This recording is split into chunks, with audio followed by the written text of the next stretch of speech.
Welcome back to A Moment in History. I'm Seth Udinsky. In tonight's episode, let's go back over a century and explore one of the most complex figures in Western history. He was at the same time a gifted writer, an English gentleman, and a stern military man. He was born into a noble lineage, but it was his life's work that earned him a knighthood. He was hated by some as a brash and pompous elitist, but lauded by most as a hero of democracy and a champion of the free world. This complex man is Sir Winston Churchill, Prime Minister of Great Britain during the Second World War. Churchill was born into the British aristocracy in 1874, a direct descendant of the first Duke of Marlborough, Prince John Churchill, from the 17th century. Young Winston was not made for a quiet school life, and he joined the Royal Military Academy Sandhurst as a young man. He traveled throughout the world in the British military and developed a love for the written and spoken word. He returned home at the age of 26, and by this time, he had written and published 5 books. He entered the British political sphere and served as the First Lord of Admiralty, or the English equivalent of the U.S. Secretary of the Navy, during the First World War. Churchill was instrumental in developing the Royal Navy into a modern nautical superpower, but despite the Allied victory, he was unable to translate his military finesse to much success during the war. Churchill remained in the British government during the two decades between the world wars, and here is where we see his genius on display.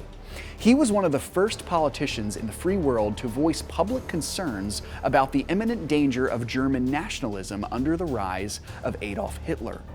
When Hitler invaded Poland in 1939, the rest of the world realized what Churchill already knew, that the Nazis had to be stopped. Britain removed the foolish Neville Chamberlain and instituted Winston Churchill as Prime Minister in 1940. Churchill brilliantly rallied the British nation, a nation still wounded from World War I, to take up the fight against Nazi Germany. The Brits proved to be a formidable force against the powerful Nazis under Churchill, and the battles between the Royal Air Force and the German Luftwaffe over the skies of London would go down as legendary in the annals of war.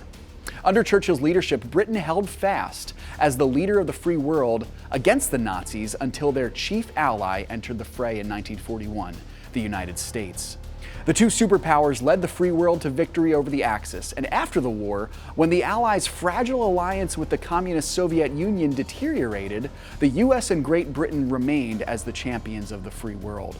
As he had before World War II, Churchill wisely discerned the evil nature behind Joseph Stalin's communist regime, declaring that an Iron Curtain had descended across Europe in 1946.